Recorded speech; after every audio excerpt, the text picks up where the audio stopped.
muraho neza mwiriwe mukomere umwanya nk'uyu nguyu shimiye abareba ibiganiro byanjye gusa hari ikintu kinini kiruta ibindi byose. Icyo kintu kinini kiruta ibindi byose ni ukuri guhishwe u Rwanda rudashobora kwerekana, rudashobora kuvuga ngo hari ikibazo. Maze kumenya yuko ngeze mu mahanga nkabona uburyo nkumbuye mu Rwanda nyuma y'imyaka 2, naje gusanga hari n'amaze imyaka 28, 30, 40, nibaza kubera iki niba perezida w'u Rwanda koko akunda Abanyarwanda, kuki ikibazo cy'ubuhunzi yagumye kugiteza. Nsanga hari ikibazo gikomeye, ikibazo cy'uko hari Abanyarwanda benshi babujijwe gutaha. Ni muri urwo rwego nanjye numvise yuko nifatanyije nabo, nifatanyije n'ababaye, kandi ngomba kuzamura ijwi ryanjye.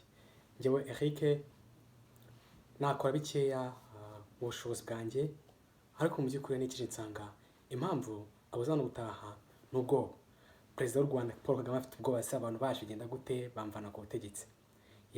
So ukuri nuko ashaka guma ku butegetsi akayobora kugeza amenya apfuye nuko yoro mpaka. Ubwo n'urugero rubi kuko nuzamusimburana nuko yoro mpaka apfuye bigateza intambara, tugaba dufite ikibazo cy'impunzi. Niyo mpamvu niba hari abantu bagiye gutuma u Rwanda rugumya kugira ibibazo kuva imyaka yose ishize, perezida w'u Rwanda Paul Kagame arabahagarariye uko umuyobozi mukuru w'igihugu cy'u Rwanda. Abanyarwanda rero mumenye ko mufite abavandimwe, mufite inshuti, mufite ababyara banyu, mufite bakuru banyu, mufite barumuna banyu, mufite bashiki banyu, mufite basaza banyu, mufite abagore muzashaka mu minsi iri imbere, mufite abagabo muzashaka mu minsi iri imbere, mufite ipfubyi muzarera, mufite abantu batandukanye ku rwego rw'isi, mu majyepfo, mu majyaruguru, mu burasirazuba, mu burengerazuba bw'isi. Njyewe nitwaheke niyo ngabo. Video nk'iyi nifuje gufata umwanya nsabe abantu ra video zanjye. Umuntu wese wumva ikinyarwanda ahari nicyo gihe ngo urubyiruko abangana nkanjye bari munsi yanjye bari hejuru ngo bagire ikintu nibura bakora. Ikintu ushobora gukora kivanaho perezida w'u Rwanda Paul Kagame, kuko igihe amaze ku butegetsi nta kindi urubyiruko rugomba rurimo rurakina, abatubara kubabara. Ni ukuvuga ngo icyakora cyose no kuba muri hasi, ariko uzi ko uri urubyiruko uzi ko ejo hawe ari habi. Ni ibintu bibi cyane. Nagombye kwicara ngatuza nkumva ndishimye, nkumva mfite akazi, nkumva ejo nzataha, nagombye kuba byose nabikora. Ariko nasanze hari kiza kiruta ibyo byose. Ni ikihe? No gufatanya n'umuntu wese ushaka kugira ngo ahari buri Munyarwanda ahari wese mu gihugu tumwereke umugome, umugambanyi, umwicanyi, umuntu uhagarika ibintu byose, icyago u Rwanda rufite, akaga u Rwanda rufite, ibibazo ibi byose ni perezida Paul Kagame. Aramutse avuyeho, nzi yuko abantu bose bataha, nzi yuko intambara zacikaze mu karere, nzi ko Abanyarwanda bose imitima yakicara, abahinga bakongera bagahinga, ntawe utuye mu manegeko ngo arasenyerwa, ntawe utuye ngo arasenyerwa. Ibyo byose byashoboka ari uko perezida Paul Kagame avuye ku butegetsi kandi akavaho neza. Kuko navaho ntabi ni intambara irica, intambara irasenya, intambara igira impfubyi. Navutse nyuma 94, ni ukuvuga ngo ababonye intambara barayise ukuntu yari imeze. Abanyarwanda bahunze hanze muri Kongo banahunguka bazwi intambara zimera. Abanyarwanda bari mu rwego rw'isi muri Amerika bashobora kubona imyigaragambyo bakabona ukuntu intambara ari ikintu kibi. Aba wenda mu byabara bashobora kubona intambara akabona ko ari ikintu kibi. Intambara nta kintu na kimwe cyiza na kimwe isiga.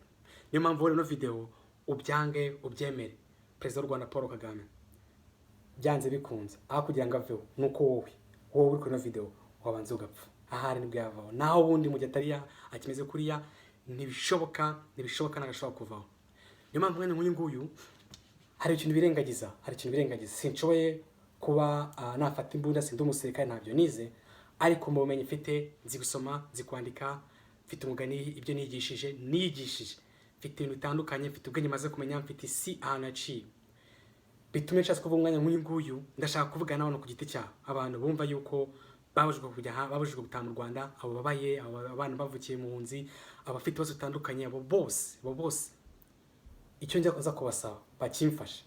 Ndashaka kuvuga n'abana bafite ababo, papa wabo, mama wabo, bashiki babo, basaza babo, babo abantu bafungiye mu magereza, abantu bafunzwe bahabwa iminsi 30, iminsi 30 buri munsi 30, imyaka yabaye 2 mwaragiye byarashize abantu bose bafite ibibazo nk'ibi ngibi nabo ndabashaka none ngatekereza rubanda rugufiya wowe ufite utarizi wawe wirirwa mu rugo papa wirirwa mu rugo wabuze akazi amushomera bafite ibibazo bitandukanye ubwo rubyiruko ndirwo ndi kuvuga abacaka nabo ngaba bize abangaba nabo bakora akazi bakabafungisha bakavuga ati bakabirukana bose birukanwa bazira uwo bari bwoko bwabo mitekereze yabo abantu bose bashaka Abanyarwanda bari mu mashuri muri kaminuza urubyiruko rwo mu mashuri kaminuza rero rufite inzara niko kwaga dufite muri kaminuza wibaza ngo burira gute nibwira baracya gute undi musanyana gute kimwe cyanyana gute mwaribara isomo riramfata abo bose babona kuntu barenganwa abo bose babona ko ari ikintu kibura mu Rwanda abo bose tabashaka nkungira ngashaka aho umuntu wese fakagira ushaka impinduka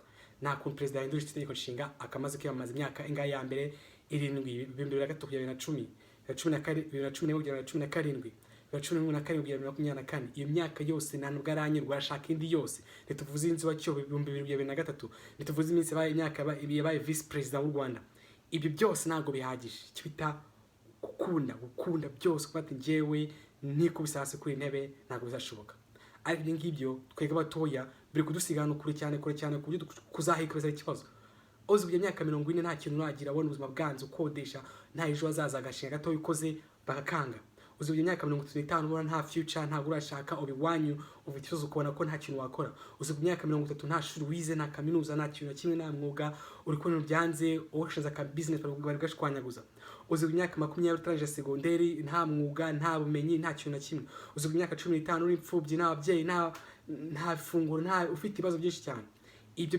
byose nabibonye ndavuga ati ko bigenda kose umuntu biri inyuma umuyobozi mubi umuyobozi gito umuyobozi ufite imigambi byanze bikunze yo gufata abantu bake akabazamura abandi bose bakajya hasi na wundi ni president w'u Rwanda Paul Kagame niyo mpamvu urubyiruko aho ruva rukagira abo bose navuze bafite ibibazo bisanga muri kategori nkingi hari igitekerezo mfite igitekerezo nuko tugomba byanze bikunze kumenyekanisha kuri buri muntu wese uri mu Rwanda ibibazo u Rwanda rwuzuye maneko u Rwanda rwuzuye abantu barabahutaza abandi u Rwanda rwuzuye abatanga amagambo u Rwanda rwuzuye abantu bahora bameze gutya ati ninde ukopfa bagahita bamufata bakamufunga bakamukubita mbese bahora barekereje umwe bamufata umwe barekereje bamufata kugira ngo dore dufite ubwoba nitugira ubwoba none tuzapfa nta kintu na kimwe kitegereje nk'urupfu nyine mu gihe president w'u Rwanda Paul Kagame ari we ukiyoboye abantu nabo bari muri opposition bose nabo ndabizi neza position nyapana barababashe barabayobozi nasukuntu bameze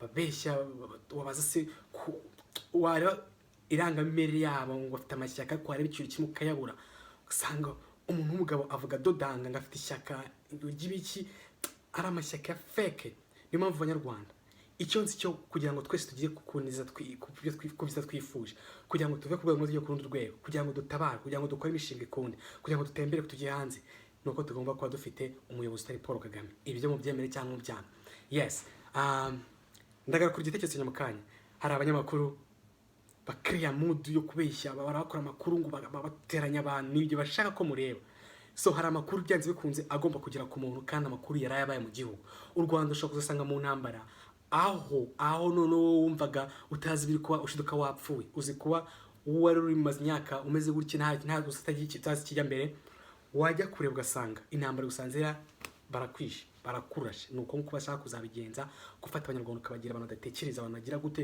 ukabadindagiza kwazubaza igihe kibi bakazisanga hagiye bagisigaranye muri ubu buzima rero igitekerezo ni iki nuko byenda kose no gutegura imyigaragambyo akimyigaragambyo aho bigezanga ntago byose bikiri ngombwa abantu bagiye mu muhanda ntago wajya mu muhanda ntago byemewe ntago wajya ushwana n'abantu ntago byemewe bafite inzego z'ubutekano kuva ku muryango ngo kwisiba ku mukuru ku nyiko nyerondo kugera ku badaso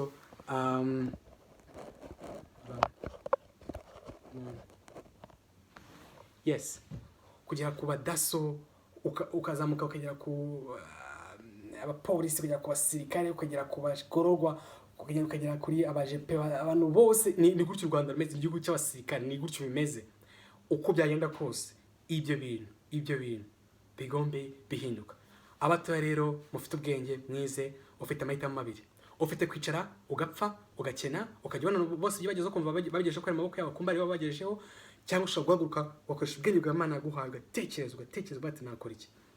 Ndabasaba umuntu wese ufite email izina ry'umuntu at gmail @ yahoo @ rocket mail @ outlook email z'imishinga, email za company, abantu bose bafite email bose mu sharing email zabo mu buryo bw'ibanga. Niba ufite runaka inshuti yawe, hari form nashize iri munsi iyi video, shiraho email y'umuntu uzi, shiraho iyawe, amakuru yose ujya amenya. Tugomba buri munsi kwandika email, tukandikira abantu mu Rwanda ati murebe President Kagame yakoze, murebe imiyoborere mibi, murebe ubwicanyi, murebe abarigisi, murebe abahanzi bacu kuntu bafashwe nabi, murebe abaturage kuntu bari kumeneshwa, murebe kuntu urubyiruko rusigara inyuma. Ibyo byose bibi bigomba kugera kuri Umunyarwanda wese hava akagera.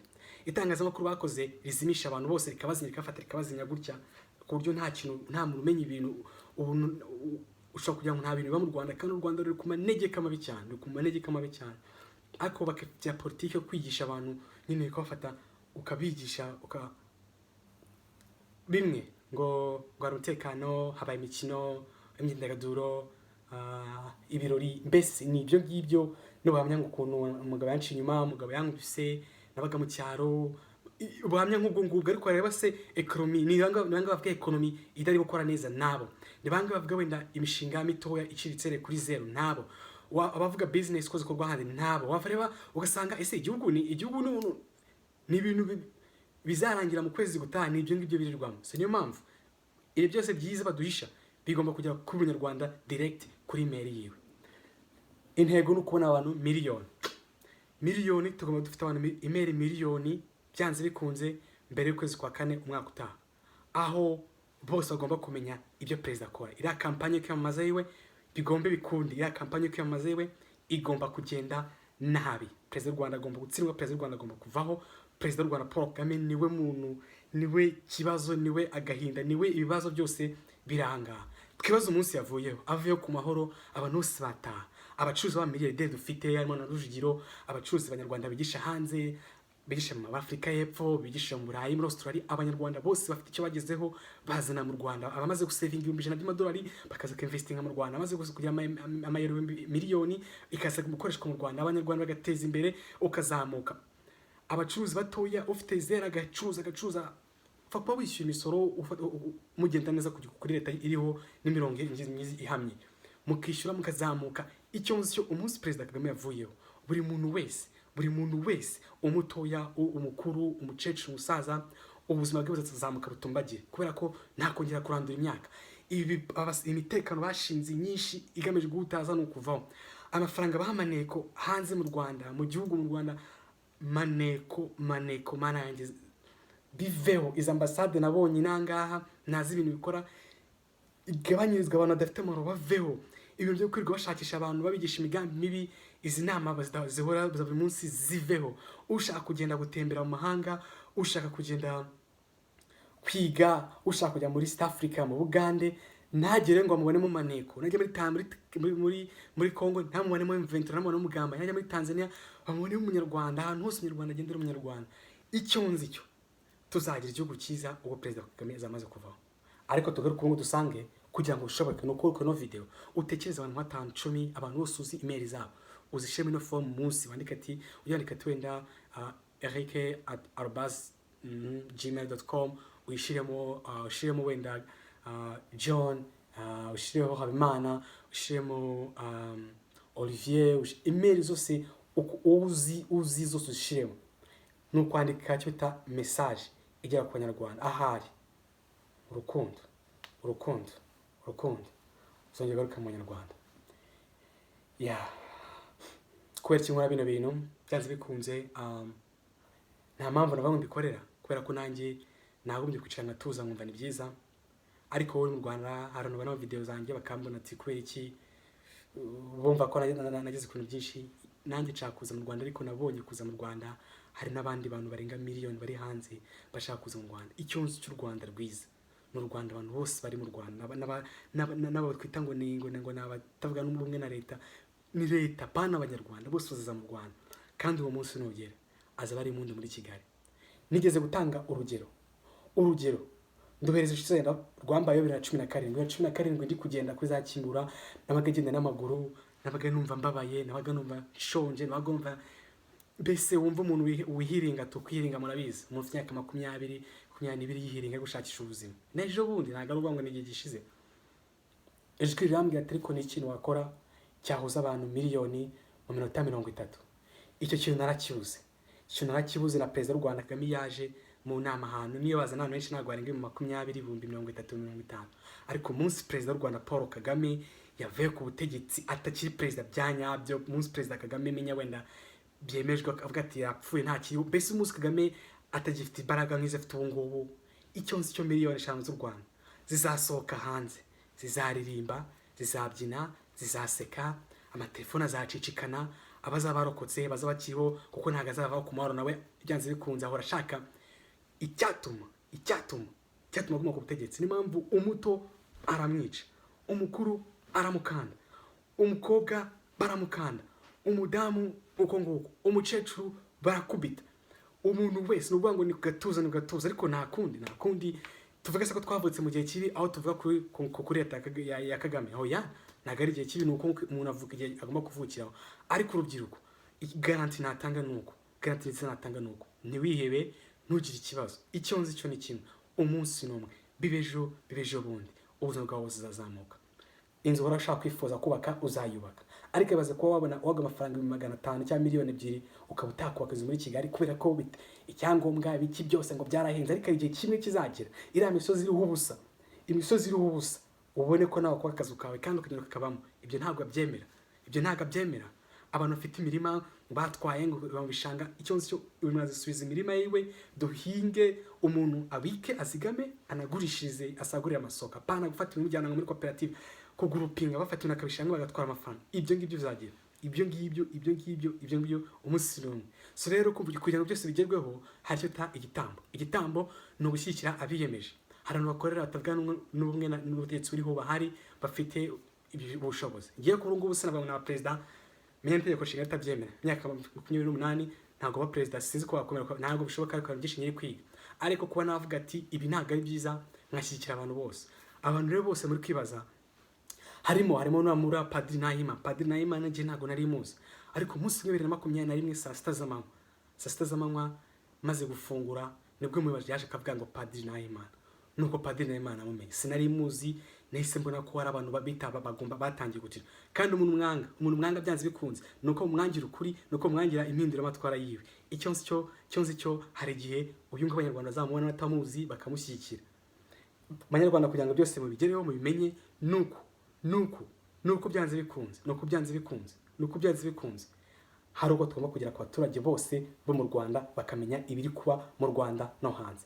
Wandika email utekereza, email y'imiryango runako, email ibigo mpuzamahanga, email yose tuyishiro. Iminsi ikurikiraho izagenda gute mu bushobozi bwanjye buke cyangwa bwinshi. No kuvuga ngo no gukoresha byose isi yose kamenya Perezida Paul Kagame n'ibyo akora byose. Niyo mpamvu twakoresha ubwenge tuzi muri programming, twakoresha ubwenge tuzi mu kudesigninga, twakoresha ubwenge twize muri arts zitandukanye. Uko ugenda kose bigomba ku exposing regime ya Perezida Paul Kagame. Perezida Paul Kagame uteje ibibazo, Perezida Paul Kagame nanjye mvuga ibi ngibi namaze kwiyemeza yuko nanzi byanze bikunze niyo ntagaruka mu Rwanda nta kibazo, niyo napfiranga nta kibazo. Cyonzi cyo umwe igihe kimwe hari undi umwe uzahaguruka, kandi ni kwisigamo kugenda abantu bazamuka. Nago nero ubwoba, ariko ndatanga ubuhamya, ndatanga ubutumwa. Hari igihe kimwe wowe usinziriye ninjoro uri mu rugo uricaye uri kumva byanze, nta bushobozi nta murimo, uri kubabuza igitekerezo, kandi hari icyo wakora. Zana email ibyo ndi bukore nawe wabikora, wakandika email nawe ukayifodinga abandi bantu. Hari igihe kimwe abantu mu mujyi wa Kigali wenda abantu mwari baje mu bucuruzi, abandi baje guha abandi ari imodoka, hari igihe tuzohereza ubutumwa bw'ibyo Perezida Kagame akora, abantu batandukanye bakabubona. Icyo gihe nikigera uzamenye ko intego tugiye kuzigeraho zo ku exposa Perezida Paul Kagame n'abamuyobora barabosi wategezwe batariko ubundi abantu bakora iki ukabibura. Jewe kugira ngo numve nishimye nuko Umunyarwanda wese mumureka. Uri mu Rwanda ashaka gusohoka asohoke, uri mu Rwanda ashaka gukora ibyo ashaka mumureke akore iby'ikina, akore imishinga mutagumya mugenda ku bantu. Ruswa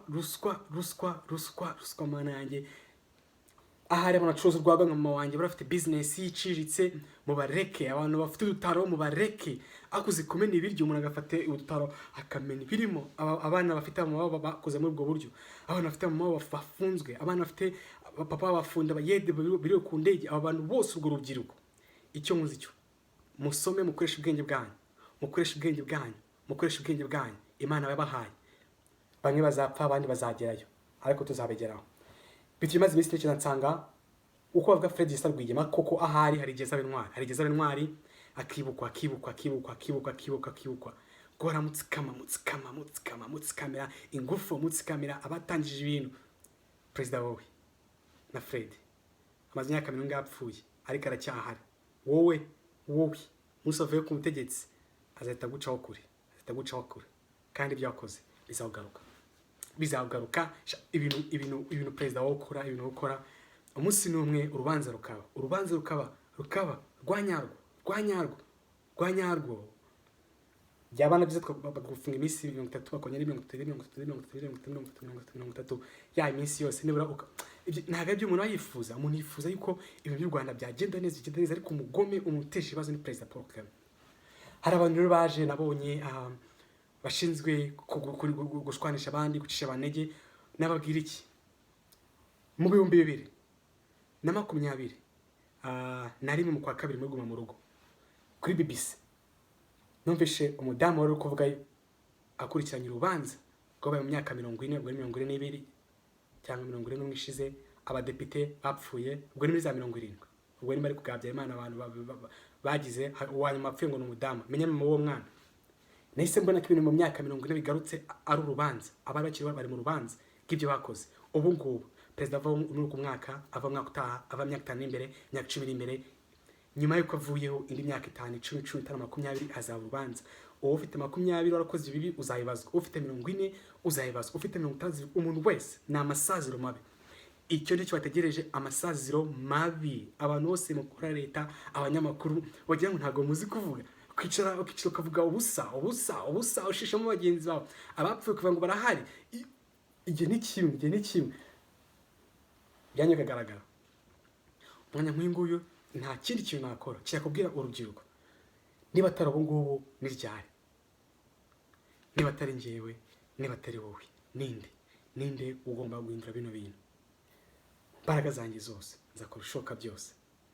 Bikurikiraho icyo navuga no kwirinda, wirinde bagenzi bawe, wirinde ashaka gushira hasi, wirinde abagome, wirinde abagambanyi, wirinde icyatuma cyose ugira ikibazo. Ndabizeza ko n'abataryamye. Niyo mpamvu mbere yuko ikintu cyose gikora ushema ubwenge bwawe. Ino form nashizeho munsi wandikemo email na boss wa company, ahantu hose wandikemo na icyo gihe cyiza cyawe ni privacy, ni private. Ariko igihe kimwe abantu mu rubwiro email tuzandika zabagiraho, hari kimwe abantu bari ba company akomeye bizabagiraho, hari kimwe byo tuvuga bizajya muri UN, hari igihe kimwe iyo tuzadukora bijya live ntabwo uca ku ruhande, ntabwo icyo nzi cyo game changing bigomba guhinduka. Habe undi wese ushaka kwiyamaza akayobora Rwanda mu by'ukuri koko yitangira Abanyarwanda wese ajyanze tumushyigikire, uwo ari we wese amushyigikire. Ndabizeza ko Abanyarwanda afite ubwoba, ariko hari gupfa ubu ngubu cyangwa imyaka yashize ugahambwa ejo hazaza. Ibyo se byo ushaka, ariko akuvuga ati ngiye gukora kino kintu bibanyica ngubu, tujya hasi ninzamuka nzamuke. Ariko u Rwanda abo dufite inyuma no kuvuga ngo Abanyarwanda urubyiruko nimuramuka ikibazo mutagikemuye, byatse bikunze mwatangiye gushaka, mwatangiye kubyara, muteza gushaka, ibaza umwana azakurira muri ibibazo. Ni wo muco bashaka kudusigira. Niyo mpamvu icyo cyane imbaraga nabonye abasaza, abacecuru, abantu bose barira kubera Perezida Paul Kagame ari ubamenesheje, ari ubimuye, ubasenyeye, gusenya umuntu ufite imyaka 60 n'ahandi yanari bugi. Nuko ngo muhaye amazuba abiri agahita apfa. Nyuma kubibona nsanga ayo marira byanze bikunze yangiza hanga, navuga ati nanjye ngomba kugira ikintu nkora, ngomba kuvuga ibi, ngomba gukora ibishoboka byose. Kandi hano mu Burayi, muri Amerika ntabwo haba heza kurusha mu Rwanda. Ibyo ndabivuze. Reka mbaye ingero ya mbere. Icyambere mu Rwanda Abanyarwanda barakundana, community ikundanye, ariko abazungu ntago ariko bameze. Cyo cyambere. Cya kabiri, ikirere cyiza, pana ubukonje bwa muri -10, -5, -20, mwede cya kabiri gatatu ubukonje andi n'amatwi yacika. Ibyo ngibyo mu Rwanda ntabihari. Imyaka utera igiti cy'amapera, igiti cy'avoka, igiti cy'amaronji, igiti cy'amacunga, igiti cya apple, igiti uhinga ukeza, ntabwo ariko bihaba. Mu Rwanda hari ibyiza, wasazira mu Rwanda. Niyo mpamvu n'abashaka gusohoka mu Rwanda ndabyumva neza, ni ibibazo bihari, ni ukubera ko ari ubukene kandi nako utabona visa ni perezida ubikora.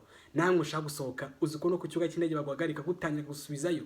Ibyo birahari nabibonye, bambashije ibibazo ngira icyo yakirandenga nshaka kubita hasi, ariko byange bikunde umuntu umwe azasohoka 10 soke nta kibazo, bagende bahige bagaruka. Uri guhiga abonye 1000, ubonye 500 y'amadolari yohereze mu Rwanda, agira akantu yubaka, yizeye ko katazasenwa, yizeye ko katazatwarwa, yizewe ko ibintu bidafite abanyirabyo, ikintu bidafite abanyirabyo ni ibintu by'abandi.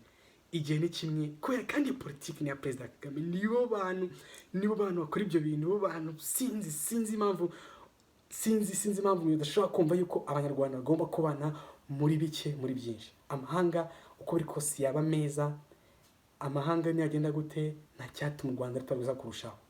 Niyo mpamvu Abanyarwanda bari mu gihugu mukora ishoka byose, mwishoboze, mwirwanirire, mwishakira amasomo, abandi kaminuza mwige mutigishije, mwige nk'abazapfejo. Ibintu by'inama ngo za kadaship, dufite ngo kadaship babarahiza ngo mu miryango narabyanze, namwe mutabijyamo izo conference dashira, ibyo bintu bidashira mutabijyamo, kuko yatwara umwanya wanyu. Nyuma y'imyaka 4 ujya muri mu mashyaka, ugiye kutazi ibintu uri kujyamo, usanga umwanya karabushize nta bumenyi, nta kintu na kimwe, wisange warize ariko nta kintu umaze, nta kintu bifasha. Niyo mpamvu uramutse ushaka cyambere, shaka ubumenyi bwawe, ibika ubumenyi. Hari igihe ahari ibigaragarira amaso yawe bifite akamaro. Reba usohotse mu Rwanda ukagenda, usohotse muri Kigali ukareba ibyapa byose biri ku mihanda, ukareba iki, hari ama email ariho. Wowe umwe 2 3 uzinduke, wowe uza akazi wandike zira email, ama company wandike, uziduhereze, uzimereze, dugire database ya email z'Abanyarwanda. Nitugira miliyoni 2, icyo nzi cyo ibizabiba byose bizajye basanga muri inbox direct. Noneho turekomande ama YouTube channel, ama magazine yose avuga ibintu byose bitandukanye byerekanye ku Rwanda bitabogamye. Noneho Abanyarwanda bane ukuri kwihishe. Muzica sofite email, muzica se abantu bose bafite email, muzica abantu miliyoni se muzabica? Never in the world. Ntabwo bishoboka. Yeah. So wow, kubera iki nkora bino bintu? Why? Nta kindi navuga yuko impamvu nkora bino bintu nuko numva akamaro kabyo, akamaro ko kuba hari imbaraga urubyiruko rufite, akamaro ko kuba iyi ntambara idashira. Abanyarwanda dufite ubukene, akuzi kuba ufite ubukene, ufite mama wawe ngo dufite ama etage twubatse. Ejo nabonye mama wanjye ari kunyereka etage ngo wubatse muri Kigali, mbona ni ya shopping n'akantu katanu. Bita mbona bimaze iki, maze cy'urubyiruko kumva ngo bazama etage, ariko wowe mushiki wawe, mukuru wawe, mama wawe, brumna wawe ntabwo mwakina kimwe mwagura muri yanze mu gishobora, kuko birahenda, ntabyo mwashobora n'ukwicira mu kareba. Akuzi kubira ari byo bikuri mu ntoki akaba utabyemerewe, nuko bashaka yuko no myaka 5 imbere mwese ujye ubona abanyamahanga bone babayeho neza, ku Nyarwanda bayeho nabi.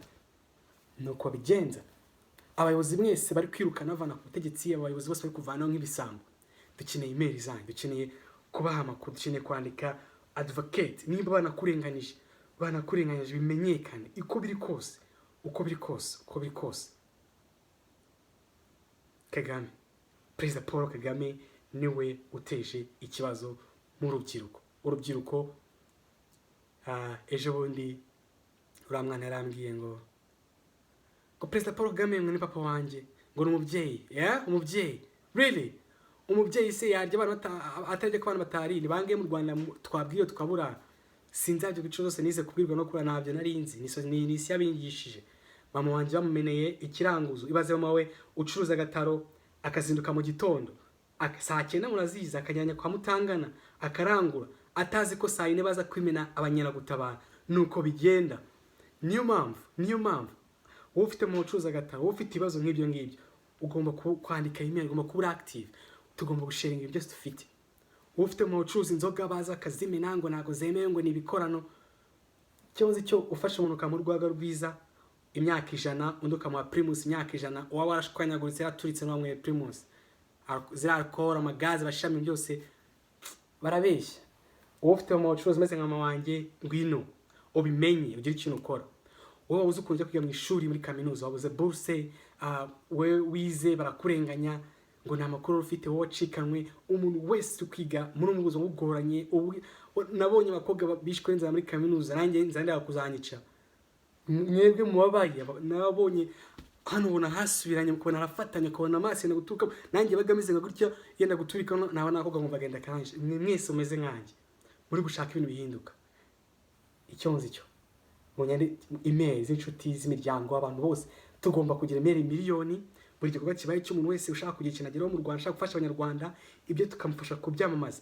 Abanyamakuru nubwo numva no gukoresha ingufu zirushize abanyamakuru mu Rwanda kandi ashobora ko Abanyarwanda bose bahuriye hamwe gutya ku buryo nta numwe avanamo president ibyo byanze bikunze tugiye kwataka uko ugenda kose uzica njyewe yose uzica abana urubyiruko rwose rwagicurangiza tuzareba. Naho urubyiruko 10,000 barwishimye haravurwa urubyiruko miliyoni rwishwe inzara rwabaye rwibaza ukuntu abo nibo nshaka. Umva Amerika dufite nuko tukibatoya dufite imyaka mitoya naho tukamara kimwe tudasinziriye ntago twapfa, naho tukamara isinga twabura tukabwirwa ntago twapfa kwera ko kuba umuntu mutoya egare imbaraga z'umubiri turazifite. Umuntu tugomba kurwanya ni President Paul Kagame. President Paul Kagame afite amafaranga ni umukire yagushaka kubona ubimenye. Niyo mpamvu winjiye muri game ugomba kuza no kwirinda. Icyambere ni ukubika amakuru. Kora twigisha kubika amakuru. Sinzabyo biba muri 16 Paul mukuru wa polisi dushira mu nzu kajyaga mu nama za polisi bakadama amafaranga twajemo. Abanyamakuru nyine baza barabasoranze batubwira yuko kumenya amakuru ni kimwe no gukoresha n'ikindi. Urubyiruko maze kubona ko ikibazo kiri mu Rwanda Paul Kagame uko mbiyakoresha na ukwanya. Gusa ngende kusaba abantu bose ngo duhereze email mumereze email tugiye gukora database ifite email asigaye tukamamaza ibintu byose byitwa propaganda nta kibazo, byitwa kurwanya ubutegetsi nta kibazo.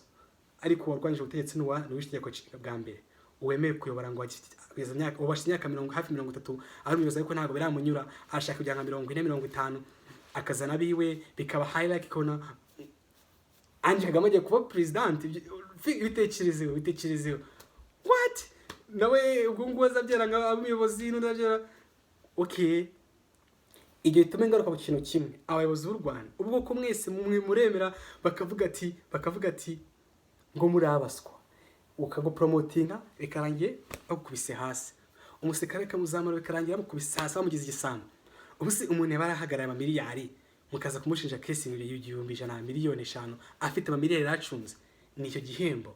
Nuvuga ngo muri abantu nta muntu uri hejuru umushira hasi nuko mugenda.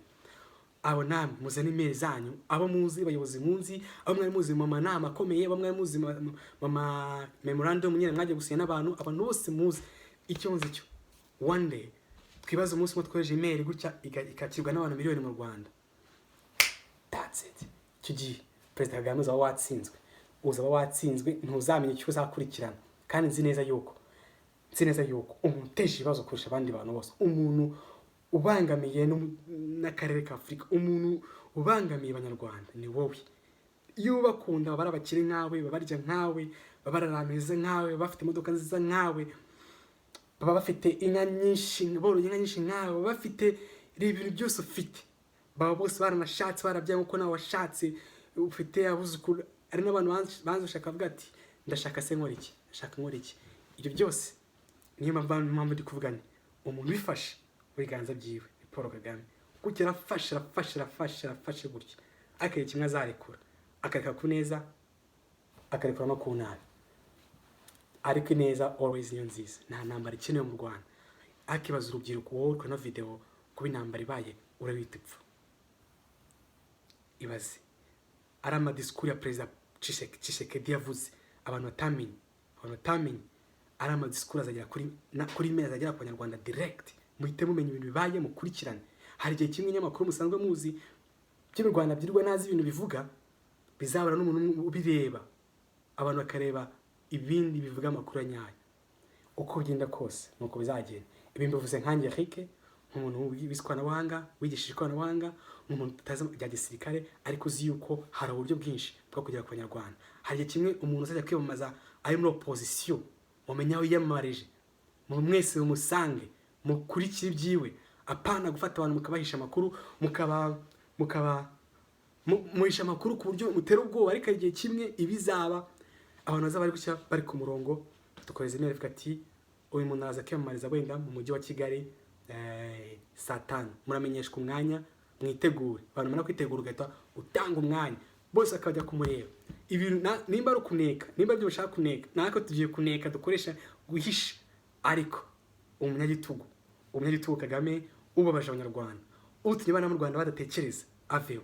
Ariko uzi ko ufite urubyiruko rw'imyaka 20, 30 nta mitekerereze, barihebye, aribo ejo hazaza. Ubwo se ejo hazaza hahagaze kuki nimba imitekerereze iri hasi, ibibazo biri hejuru, ejo hazaza hahagaze kuki? Ni igihugu cy'u Rwanda kiri weak, like igihugu nation very very weak.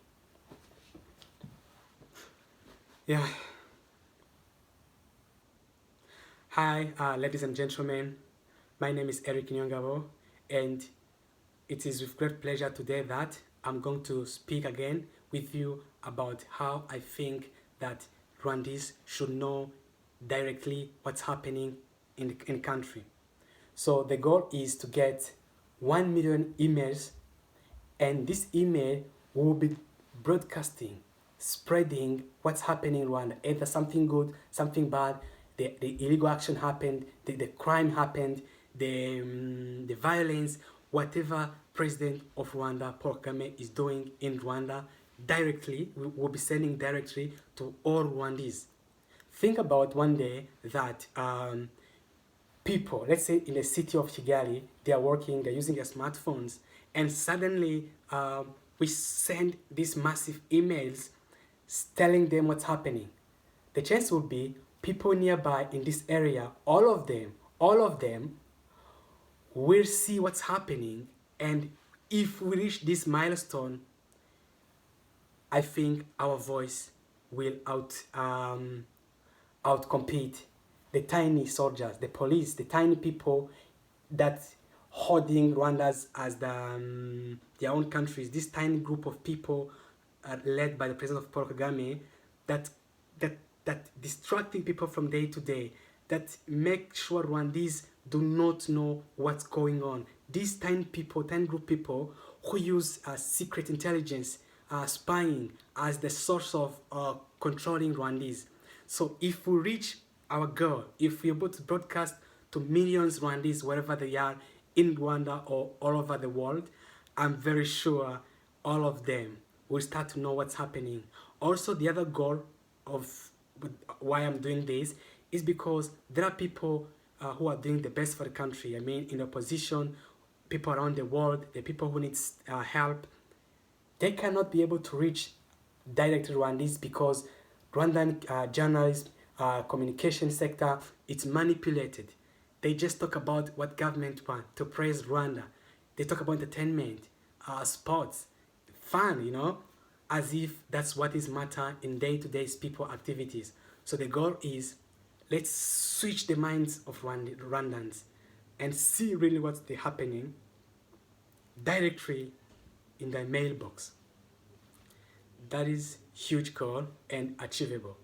It's only possible if people submit their emails. So wherever you are, whoever you are, think about whoever you have access to. I mean, emails, your friends, your relative, the ex-company you worked with, your current company, the organization, international organization, whoever you have access to email, please, there's a form in the video description. Try to write the email. Write as much as you can. One day, we'll be able to share this massive information to the world. And the world will know the truth. The truth will be revealed. And then as soon as we will reach directly to Rwandese in their home through their emails, they will change their attention from this off the grid, this manipulated communication, and they start to look far beyond and see what's really happening.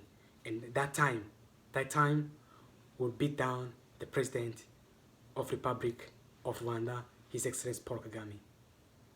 Because he's the one who introduced Rwanda to these new troubles, who make young ones not have lost or underestimated. They are underestimated. Their future is really bad. Their future is really not reliable. That's why they are hopeless. Think about young people being hopeless. A nation where young ones, the majority are youth, they are hopeless. Think about that. What is the future? The future is not available to them. How could this be? How could this be? That's why the President of the President of Rwanda. Yeah. So video zikurikiraho ni ukujya online tugakora amadesign ya Kagame, amadesign y'imishinga yose yakoze, kwica, kwiba, guhemukirana, kurigitisha abantu. Tuzakora PowerPoint ze, tuzakora design, tuzakora application, ibishoboka byose kugira ngo nose bamenye ibyiwe. Mu mpano urubyiruko dufite ni ukubikora. So thank you for watching this video. I hope after 1 week, after you watching this video, maze kubona video, or sharing 1 email, 2 email, 30, 40, 500, 5,000 emails of Subon, keep sharing. We have to make one database and we spread this information direct to people. This is the right time to talk about this. Now uramwana ambye ngo President Kagame ngo umubyeyi nagara umubyeyi.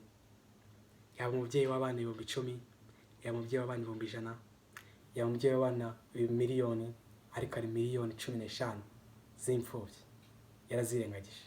Yarazirengagije. Kandi nimba mvuze ubusa, hari nawe uzaba imfubyi mu isi imbere. Uzabibona. Ntabwo ntutegeye bibi, ariko icyo nzi kimwe. Iba ku bandi nawe bizakubaho. Ariko ibaze kuba twese twandikiwe gereza. Ibaze twese kuba twandikiwe kuzategwa mu isi imbere. Ibaze twese kuba twandikiwe kuzafungwa mu isi imbere. Ibaze twese kuba twandikiwe kuzaba abakene. Ibaze twese kuba twandikiwe kuzasenyerwa ngo tuba mu manegeka, tuba mu bishanga. Ibaze twese kuba twandikiwe ko tuzaregitishwa. Ibaze bidutegereje. Ni ibyo ngibyo. Nimba dukunda koko na create vision yerekana ko twese dufite imodoka, dufite aho tuba, dufite ibyo bya buri munsi, dufite akazi, dufite ejo hazaza, dufite ubwishingizi. Reka. Abanyarwanda, muhore mumeze gutya imitima ihagaze.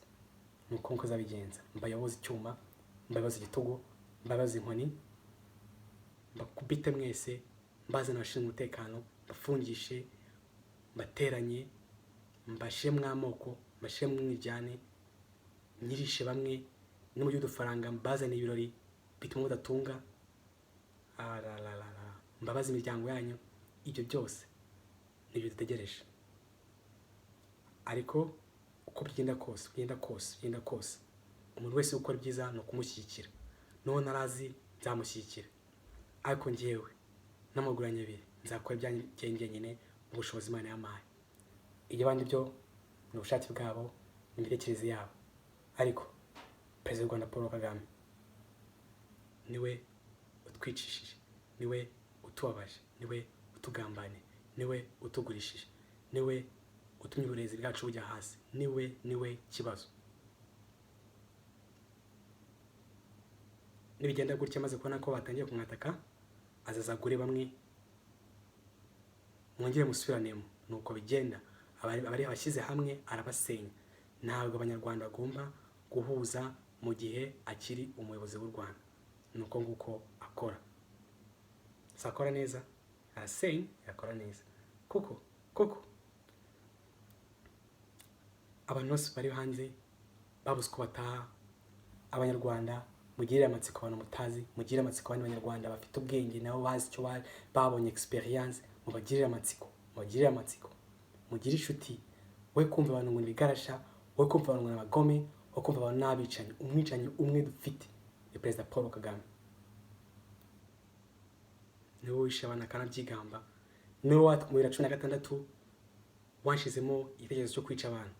Ndabyuka muri convention center akatubwira ati byagezweho ngo nawangize naho byangize ngo nago yakwica mbere ko byangiza nandi mbere ndi ku muri iyo nama daje wa interview yambaza nyine avugije ngo dusobanuriye ibyo president ashaka kuvuga uramugabo bari Kagabo kuri RBA ndabyibuka narasubije ngo intore no murinzi byagizweho nta cyabyangiza rero ntabwo nzi ibyo mvuga ayo amagambo nkayo yuzuye urwango amagambo y'ubugome amagambo yuzuye ubugambanyi amagambo yuzuye gukubita guhutaza amagambo ntabwo ari meza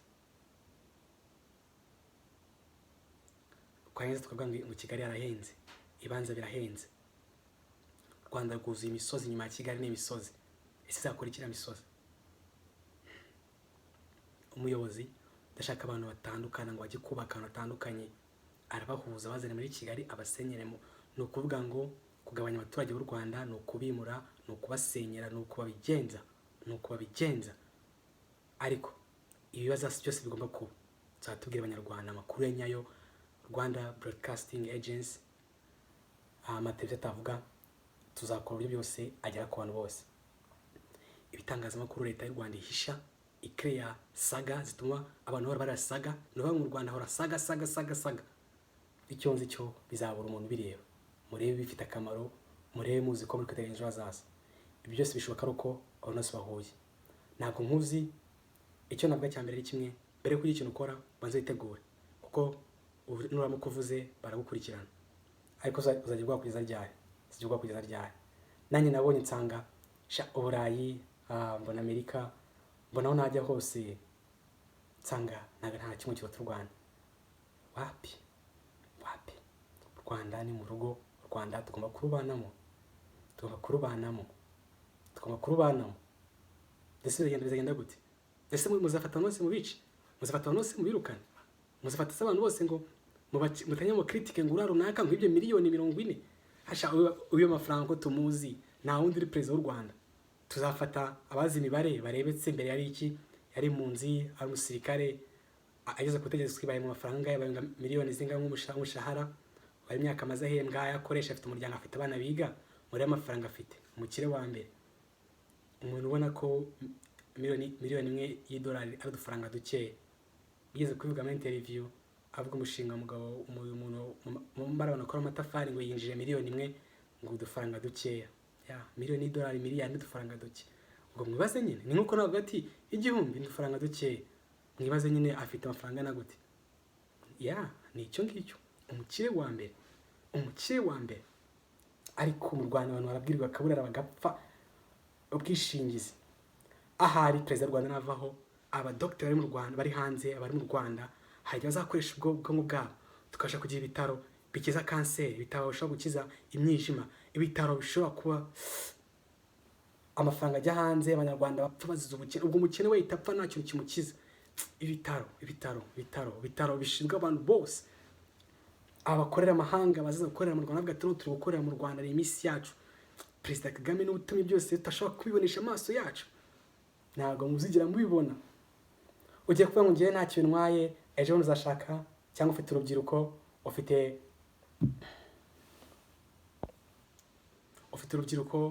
ufite wenda umwana ugiye ufite umugore ugize ikibazo aho uri gupinga ejo undi ushobora gukena serivisi ukayibura uko mu specialiste ari mu ruhanze mwabaramwirukanye mugirira amatsiko ubwenge Abanyarwanda bafite baronse hanze babuzane babereka ku buryo nta hantu ho mu cyaro abaho ahubwo ahantu hose mu Rwanda afite akamaro bari hanze nicyo bagiye bakiga igihe ni kimwe mukabibona mubibone vuba ariko mukabona bitinze ni ikibazo ukikwe no video utekereza email ya mugenzi wawe nta muntu uvuga ngo ndayimuhaye uyandike muri forme nibone ni gukora database ku buryo bitwuzuza miliyoni no gusharing information tutatangira z'ibimere 3 twandika tuzohereza abantu z'ibimere 10 tuzohereza abantu z'ibimere 100 twohereza abantu z'ibimere miliyoni twohereza abantu z'ibimere miliyoni 5 twohereza abantu icyo nzi cyo no kumenya Rwanda ufite smartphone device wese namara kubona mugenzi wawe atanze nimero yiwe byerekana love ntabwo byerekana ko mugenzi wa mwanga amwetse indi view yo natarazi reka dufunguzanya amaso turikwereka ko ari ikintu byanze bikunze tuziranyeho byanze bikunze abantu bako bakiza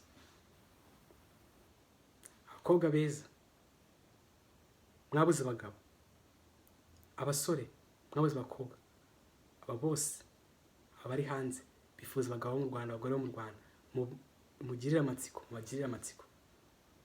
Ibyo perezida ashaka, babashyingire, ubaye n'umuntu akuneka amezi tutagute, mwaramaze gushakana, mwaramaze gusezerana, yigendere usubire hasi. Nuko nguko ubuyobozi bukora. Wateranye ubu umustar ugere hejuru kubite hasi, ubu miliyoneri ugere hejuru bakwirukane, kwice. Ubu umunyabwenge ushema ubwenge bagushire hasi. Cyo gifite abantu babasukana icyo bashaka, ese ko abaswari bo mushaka, nta munyabwenge nabyo reka. Muhore mabwa ngo hari umuntu umwe ibyiringiro byacu, ngo ni Perezida Paul Kagame.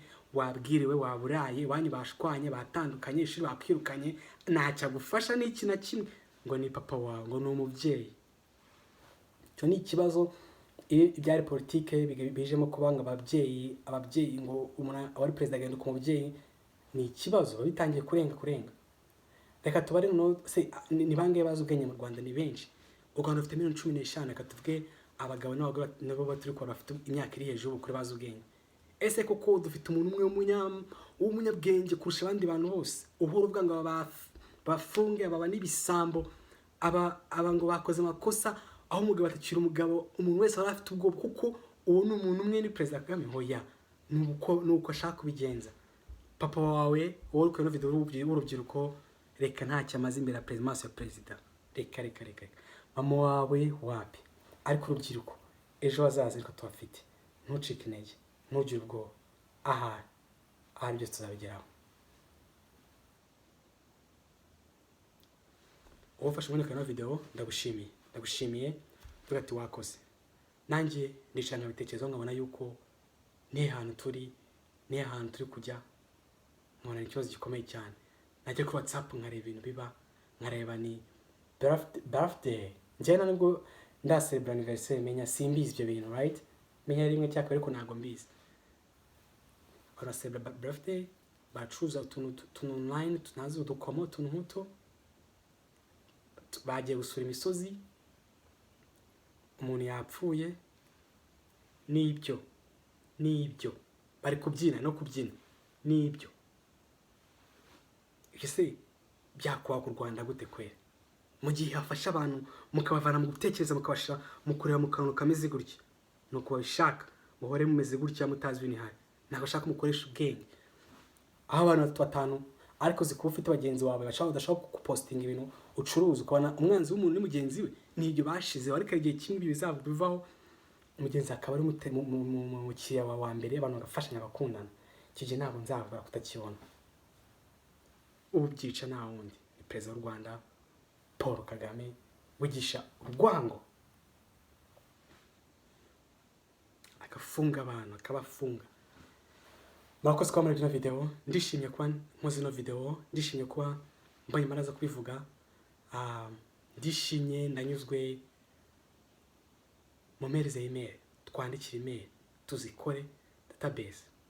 Ukuntu dushitara nakundi, ahari twadukoresha postinga video, nabyo haba harimo gucata, ahari twashyize ku Telegram mu minsi zaza, ariko tubone nibura email 100 cyangwa email 1000. Mugire ishyaka, mudufashe kubona email 10,000 cyangwa miliyoni, tuyibone, tuzibone. Uzi email wandikiye myaka 5 10 abantu bose ufitiye, uposting, sharing. N'amakaminuza ushaka kwigaho na muyaze tu sharing. Abanyarwanda dukoresha ku buryo bushoboka kose bwishi, butabangamiye umuntu, kuko baremye abafite imbunda ameze gutya, ariko ntago bazi icyo ikoranabuhanga rikora.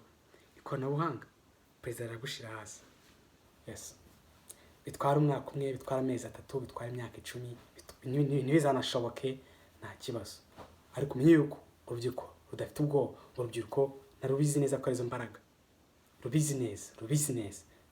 Ni nayo mpamvu urubyiruko mwirinde, abangu mwirinde, abakoga mwirinde, mukomere.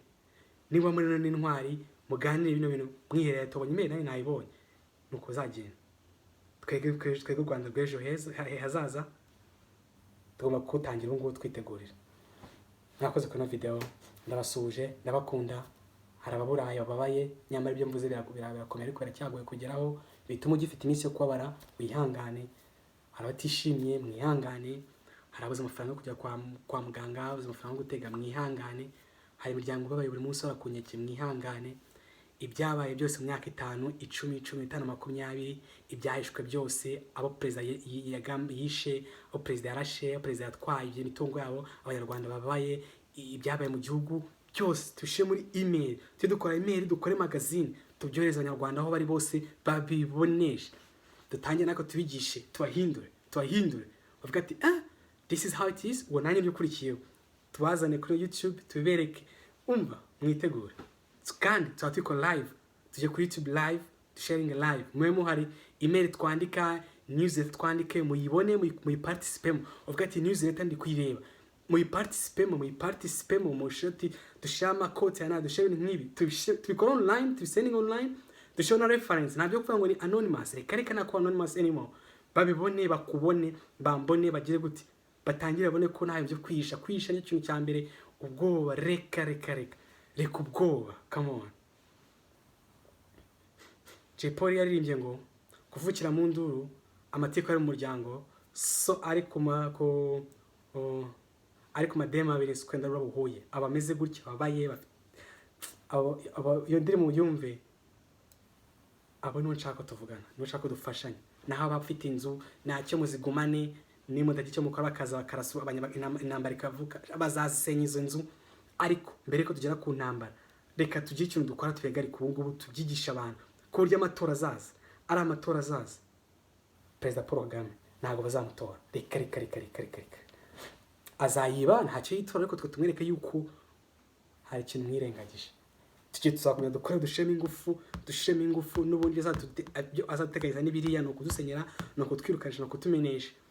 Tugere kuri miliyoni 5 za email. Ikibazo kiriya ni pressure. Abasirikare 1000 mu Rwanda bafite 200 ntibazica miliyoni 5. Mu minsi 30 tuzahoza miliyoni nkuko ratanya bago urugero. Nicyo ushaka kuvuga. Murakoze, ndabakunda, mbifurije neza, namwe mu gihe cyo mukora, kandi communication very pure, ntabyo guca ku ruhande, ni straight. Perezida n'umugome, nta mikino agira, arica, nta mikino agira, mu bimenye. Ubwo namwe byo mukora, mufite mind yo kutagira impuhwe, ugire mind nk'ubica, muvuga ati uyu muntu adufasha no kubigena. Namwe nyine mutekereze, mutitekesha ku ruhande, kuko uyu mukinnyi ari hejuru cyane. Murakoze, ugira biza, bye. Ngiye nkaba ndagiye.